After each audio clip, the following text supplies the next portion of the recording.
Bienvenido a su canal Unisofi.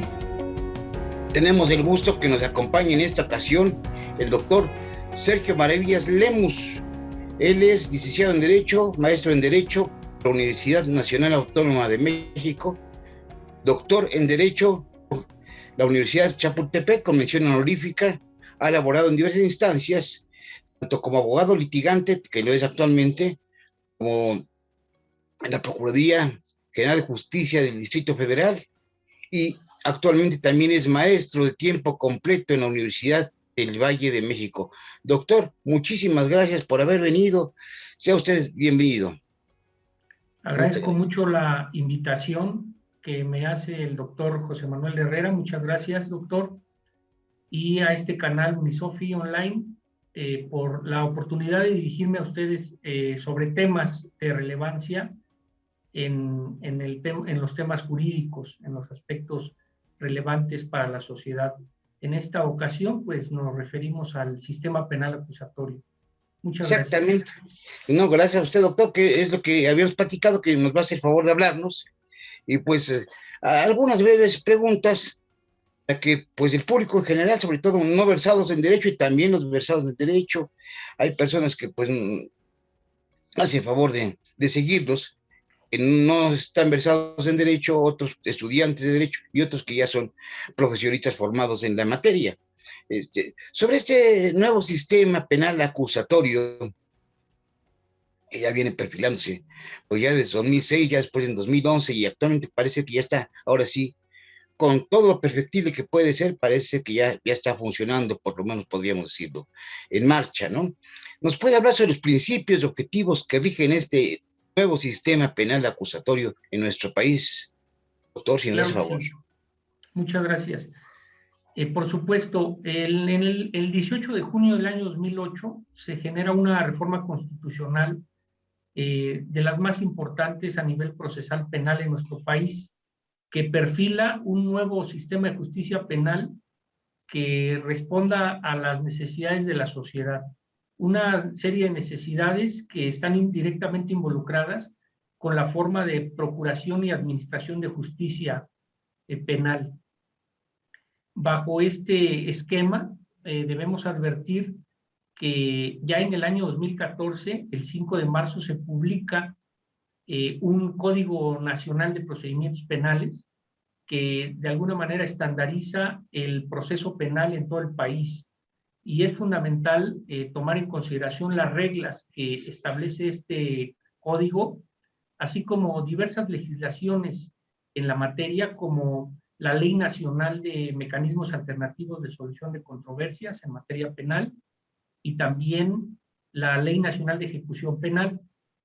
Finalmente, este cuerpo normativo ha dado un nuevo contexto al proceso penal y definitivamente ahora vemos con mayor importancia la necesidad de hacer un proceso penal eficiente, ya desde la procuración de justicia y hasta la administración de la misma.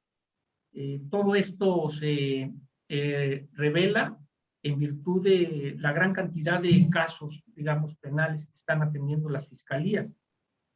Un reporte de delitos de alto impacto de mayo de este año del Observatorio Nacional Ciudadano revela que el año 2019 ha sido el año que más delitos se han cometido desde la entrada en vigor de este nuevo sistema de justicia penal en nuestro país.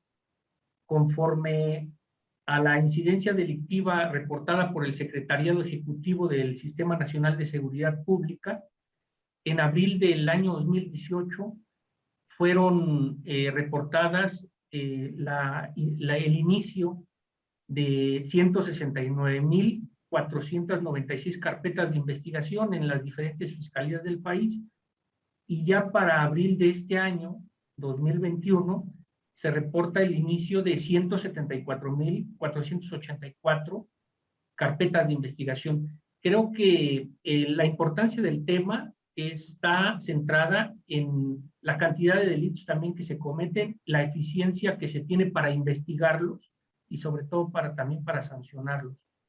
Es por eso que refiriéndonos a los objetivos que persigue el sistema penal acusatorio, ya marcados constitucionalmente y también reiterados por el artículo 2 del Código Nacional de Procedimientos Penales.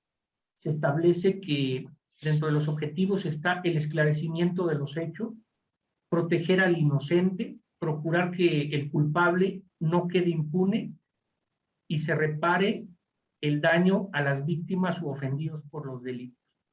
Como podemos apreciar, revela este artículo segundo grandes necesidades en torno al ámbito procesal penal, precisamente porque involucra la actividad de procuración de justicia, pero también la actividad, digamos, desarrollada por el Poder Judicial en el ámbito federal y también local. Dentro de los principios que han dado una nueva caracterización al proceso penal, podemos advertir diferentes elementos que sobre todo han pretendido corregir fallas del sistema procesal penal que regía antes de la entrada en vigor del sistema penal acusatorio. Un sistema penal que data, digamos, de 1934 y que el Código Federal de Procedimientos Penales caracterizó bajo un modelo inquisitivo mixto, con características de formalidad, de escritura, de secrecía en las actuaciones, y que al final del día, pues esto vino a afectar el normal desenvolvimiento del proceso y sobre todo el respeto a los derechos humanos. Bajo este esquema del modelo penal acusatorio, lo que se pretende, evidentemente, será salvaguardar los derechos humanos de los sujetos de procedimiento, como el imputado, como la víctima y el ofendido. Y sobre todo, bueno, pues decíamos en los términos del artículo 20 constitucional y segundo del Código Nacional de Procedimientos Penales, el esclarecimiento de hechos, que el culpable no quede impune, que se salvaguarden los derechos humanos de los sujetos y sobre todo que también sea reparado el daño a las víctimas u ofendidos. Estos principios se establecen ya en el artículo 20 constitucional apartado A y también en los artículos 5º a 14º del Código Nacional de Procedimientos Penales, según los cuales el sistema penal en México debe tener características de publicidad, es decir, tener una justicia penal de cara a la sociedad, que no existan elementos tal vez de secrecía que pudieran prestarse a malas interpretaciones en las determinaciones que llevan a cabo los jueces en las audiencias, el principio de contradicción para que las partes tengan efectivamente un verdadero debate procesal, ¿no? Que durante un esquema inquisitivo mixto que vivíamos, pues en realidad el debate no existía como tal, puesto que las actuaciones ministeriales tenían un gran valor ya a nivel de la judicialización, digámoslo así. La continuidad para que las audiencias se lleven a cabo con la mayor eficiencia posible, sin entorpecimientos de alguna manera injustificados, la concentración procesal para que las audiencias se lleven a cabo en un solo día de manera preferente, o bien de manera consecutiva, en días consecutivos, cuando hubiera la necesidad de que esas audiencias se tuvieran que suspender bajo las estrictas condiciones que establece el propio Código Nacional de Procedimientos Penales. El principio de inmediación para que los jueces estén presentes. Recordemos que bajo un sistema inquisitivo mixto que vivimos antes de la entrada en vigor de este nuevo esquema procesal, los jueces pues escuchaban simplemente a sus subordinados para acordar los asuntos, pero no habían apreciado de primera mano lo que había declarado el testigo, lo que había manifestado el indiciado, etcétera. Entonces, Finalmente, ahora lo que se pretende es que el juez esté presente porque será quien resuelva la controversia en última instancia. La igualdad también ante la ley y la igualdad procesal involucra la necesidad de que las partes tengan los mismos derechos y obligaciones procesales, que no exista como tal una tendencia por parte de las autoridades encargadas de la Procuración y Administración de Justicia Penal a favor de alguna de ellas. El juicio previo y debido proceso también se contempla como un principio rector de este sistema penal acusatorio, con la finalidad de que se sigan todas las formalidades esenciales que plantea tanto la Constitución como el propio Código Nacional de Procedimientos Penales. La presunción de inocencia, que ya hemos precisado, que se presenta a través de diversos estándares en diferentes momentos del proceso penal para salvaguardar precisamente la inocencia y en todo caso que la carga probatoria para demostrar la culpabilidad en todo caso corresponda al órgano acusador, que es el Ministerio Público. Y finalmente la prohibición de doble enjuiciamiento por los hechos, que ya es una garantía que se establecía en la propia Constitución y que replica también el Código Nacional de Procedimientos Penales. En términos generales, podemos advertir que las nuevas características del proceso penal en México a partir de la reforma constitucional del año 2008 han dado nuevas herramientas para el ejercicio profesional y para el ámbito, digamos, de los resultados que la sociedad espera de este proceso. Doctor, muchas gracias. Gracias. Es algo realmente novedoso. Bueno, que sí ya está en marcha, realmente es reciente, no muy reciente, que pues me parece que todavía falta muchísimo por hacer. Y en este aspecto, ¿cuáles son las etapas que conforman este proceso penal? ¿Qué etapas son? Muy bien. Bueno, el artículo 211 del Código Nacional de Procedimientos Penales nos establece con claridad que el proceso penal se desarrollará en 3 etapas. Una investigación, en primer lugar. En segundo lugar, una etapa intermedia y finalmente la de juicio. En el primer caso de la investigación, a su vez, se encuentra dividida en 2 partes.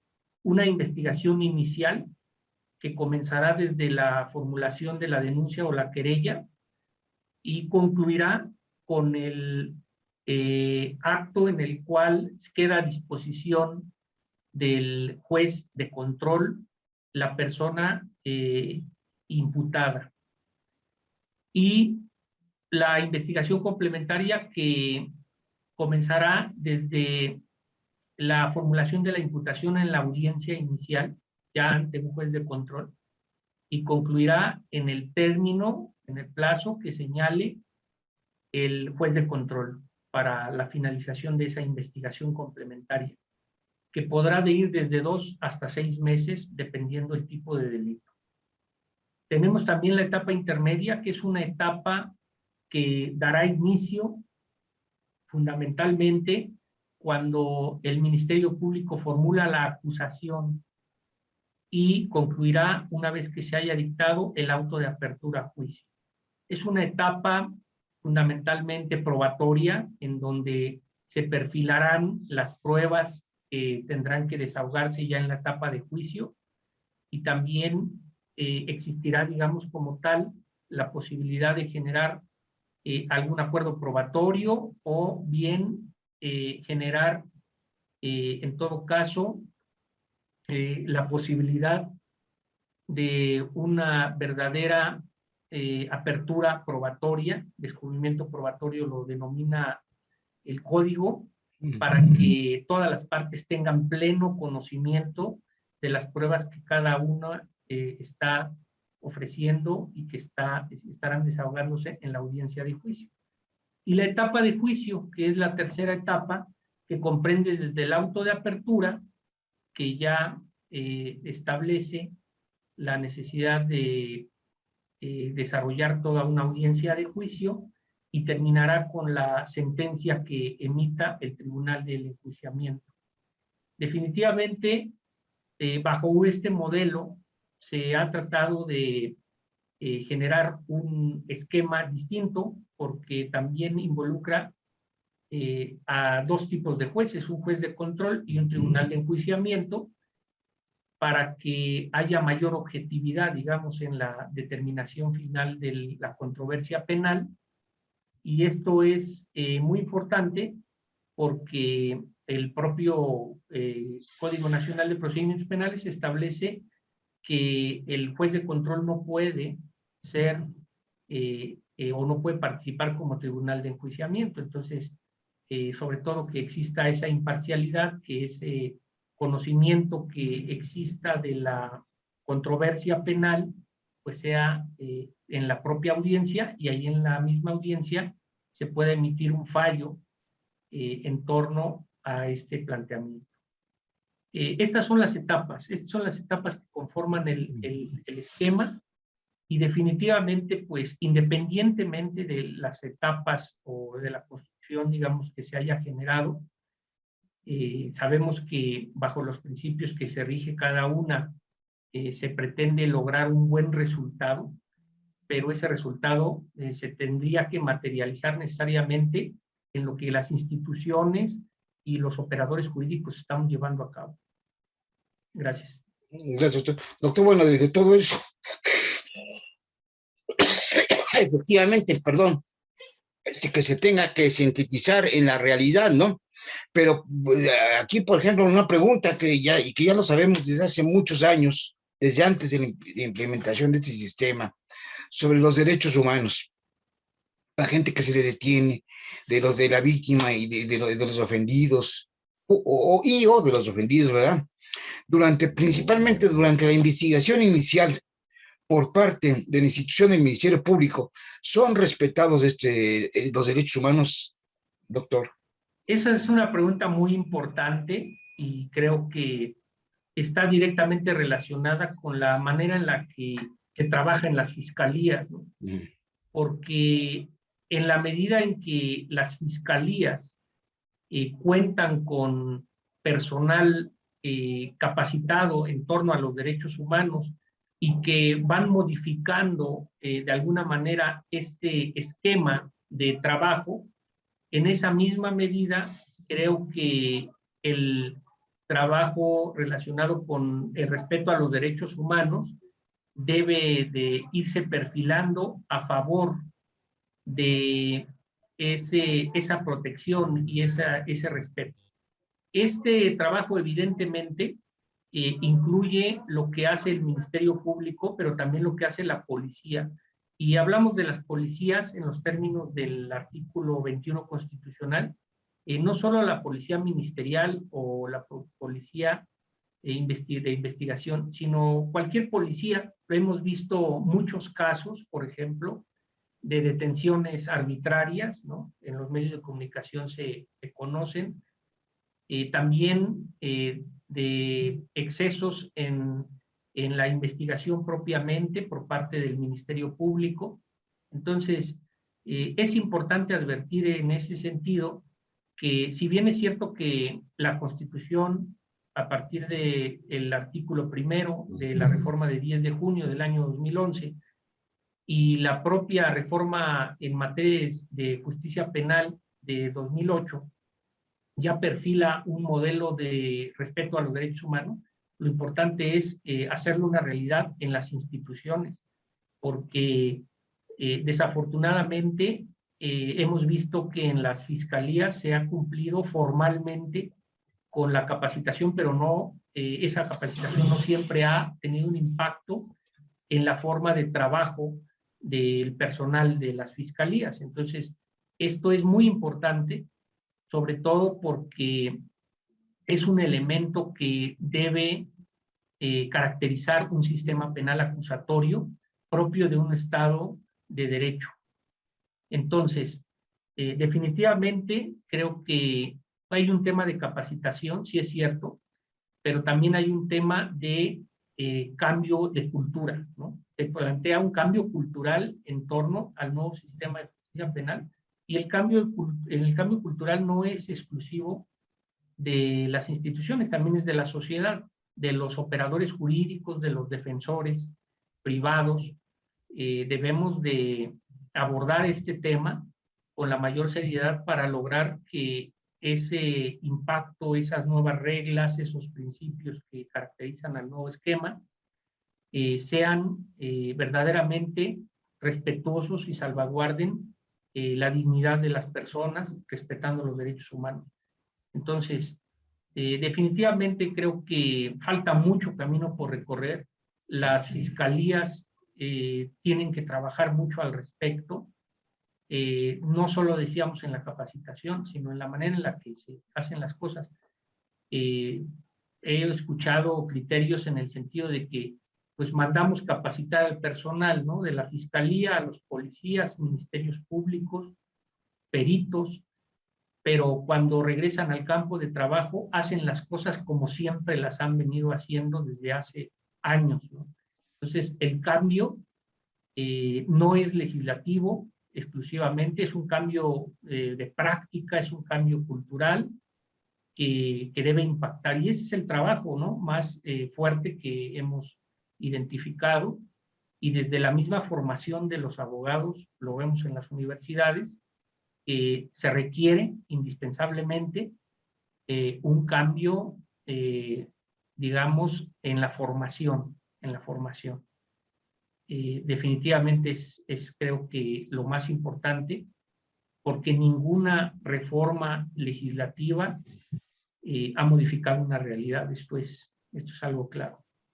Ahora también vemos que efectivamente falta mucho por hacer, pero también están muy sobrecargados, más en la época actual. Se observa, y no solo los juristas, la sociedad en general observa que cada vez se incrementan más los delitos, cada vez se incrementa más la problemática. Entonces, esto se va alejando de los objetivos del propio sistema penal acusatorio, ¿no? De procurar que el culpable no quede impune, de proteger al inocente. ¿Por qué? Pues porque ya están saturadísimos, muy saturadas, tanto a nivel federal como a nivel del fuero común.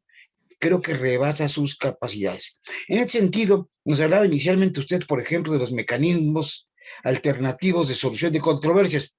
Han logrado, por ejemplo, tan solo que no lleguen tanto a los jueces, que ya en ciertos asuntos se puedan componer o arreglar de alguna manera con antelación entre las partes antes de que lleguen a un juzgado. ¿Ayudan en esto?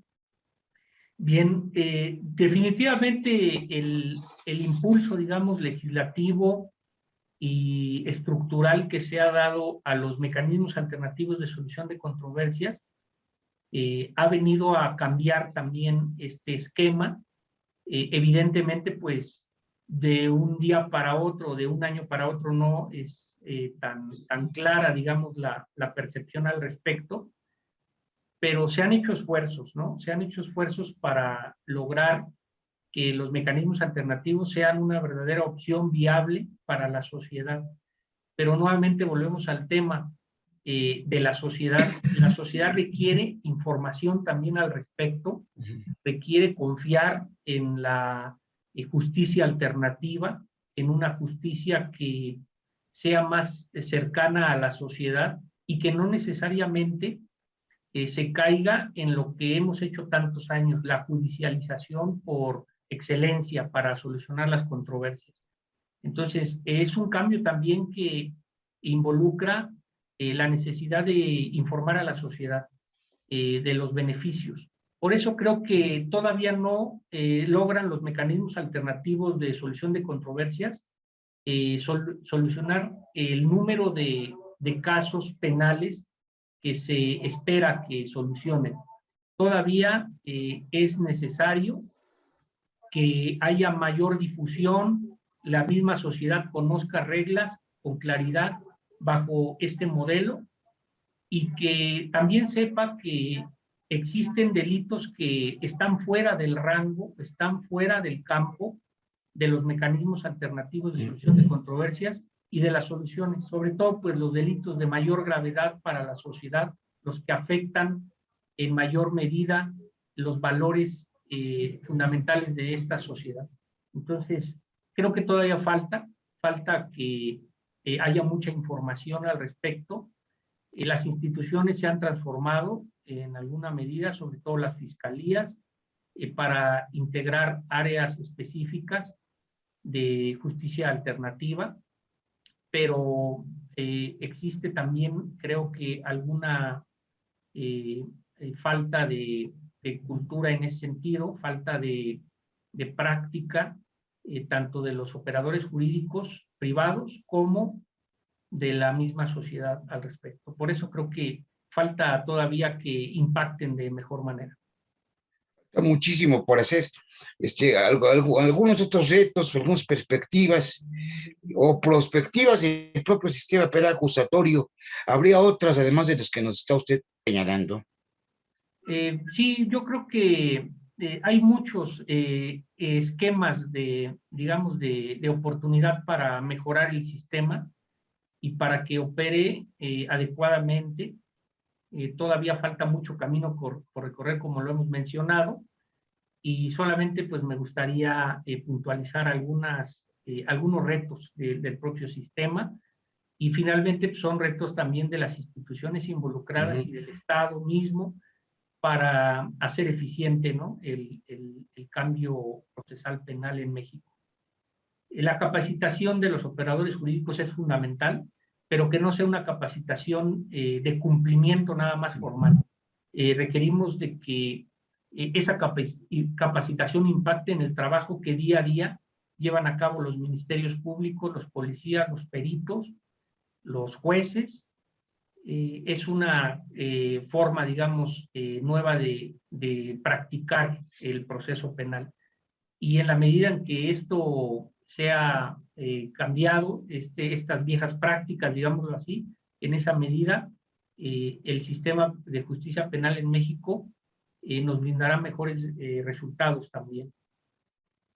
La investigación, como bien lo hemos advertido, en el tema de la investigación llevada a cabo por el Ministerio Público, debe sustentarse en el cumplimiento de los principios que rigen el propio sistema y sobre todo en el respeto a los derechos humanos.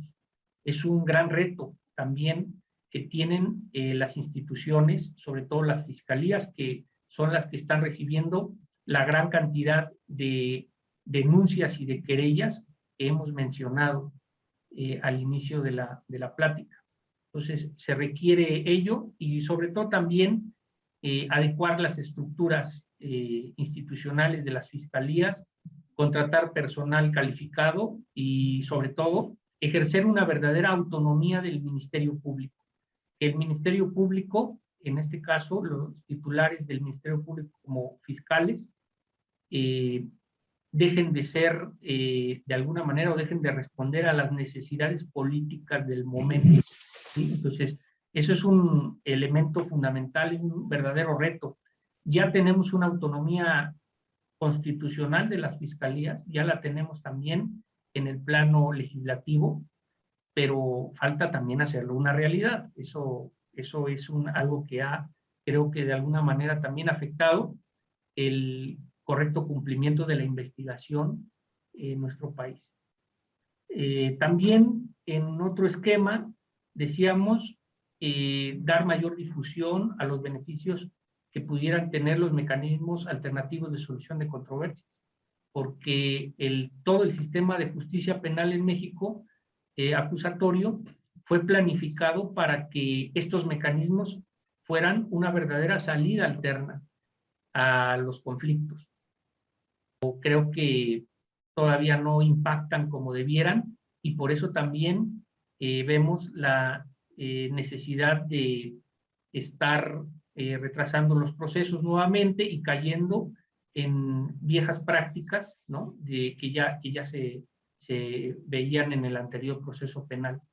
Y bueno, por último, un reto también es el uso eficiente de las tecnologías de la información y de la comunicación en el sistema de procuración y de administración de justicia penal. Y ahora lo vimos con el tema de la pandemia, mayores necesidades y mayor entorpecimiento en el trámite de las investigaciones y de los procesos penales, precisamente porque la infraestructura no se tiene para incorporar debidamente las tecnologías de la información y la comunicación y hacer eficiente el proceso penal en todas sus etapas.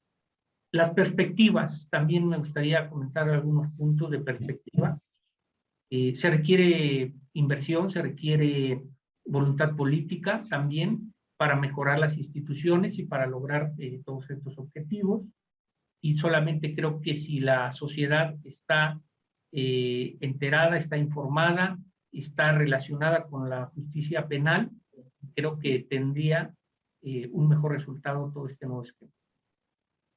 Gracias. No solo cuestión de gobierno. El gobierno tiene que meter, pues ahora sí que como usted lo está platicando, dinero, falta compromiso, realmente mucho compromiso falta, pero también de la sociedad, ¿no? Si la sociedad no tiene compromiso y no desde, incluso los derechos humanos, por ejemplo, hablando de derechos humanos, que desde la casa se deben de empezar a promover, pues es difícil que se avance, es difícil que tengamos con mayor rapidez un mejor país, porque que funcione este sistema querrá decir también que tenemos ya un mejor país, un poquito más avanzado en todo. ¿Y cuáles son, a manera de conclusión, qué nos puede señalar, doctor, por favor, pues para el público en general? Muchísimas gracias. Claro que sí.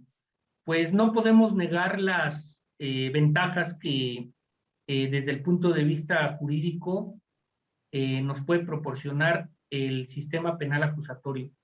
Son diversas, entre otras ya las que hemos mencionado. Se han incorporado elementos de respeto a los derechos humanos, se ha reconocido la importancia procesal de las víctimas u ofendidos, se ha también reconocido la necesidad de esclarecimiento de hechos, de que los culpables no queden impunes, que se respete en todo caso a los inocentes, y definitivamente solamente podemos llegar a ello en la medida en que institucionalmente y como sociedad tengamos un conocimiento claro. Entonces, creo que debemos seguir trabajando, debemos seguir formando a los futuros abogados que se relacionen con este sistema y sobre todo, bueno, pues que vayamos generando cada vez mejores prácticas también procesales, nuevas técnicas que hagan eficiente la justicia penal, que logren los objetivos que ya plantea nuestra Constitución y nuestro Código Nacional de Procedimientos Penales. Creo que eso sería básicamente lo que puedo concluir. Muchas gracias.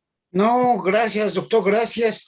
Y bueno, esta es una plática inicial, ¿verdad? Ojalá que podamos reunirnos otras ocasiones, porque esto es un mundo, es todo un mundo aparte. Las personas muchas veces lo desconocen, mucha gente ya ve que, y no, que por qué dejaron a estos delincuentes sueltos, que qué pasó, pero todo tiene su motivo. Es una técnica nueva, bueno, es realmente una técnica científica, este nuevo proceso penal. Muchas gracias, doctor, y pues quedamos a sus órdenes. Si alguna persona tratara de contactar con usted para dudas y eso, pues si usted lo considera oportuno, más tarde nos puede comentar, podríamos dejar su correo abajo si algún tipo de consulta de índole jurídico o Claro que sí, con gusto. También de otros. Pues muchas gracias, doctor. No, gracias y nos veremos otras ocasiones, doctor. Realmente fue interesante, muy ilustrativo y importantísimo que la gente conozca estos temas, porque realmente a veces la cuestión es que hay mucho desconocimiento, mucho desconocimiento. Muchas gracias, doctor. Gracias a todos. Gracias por escucharnos. Como sabemos, este canal es un canal no lucrativo, no lucra, es un canal cultural. Y pues por favor, suscríbanse, den la campanita si lo creen conveniente, y si no, pues la suscripción nos vendría muy bien, no nos vendría nada mal. Muchas gracias. Gracias.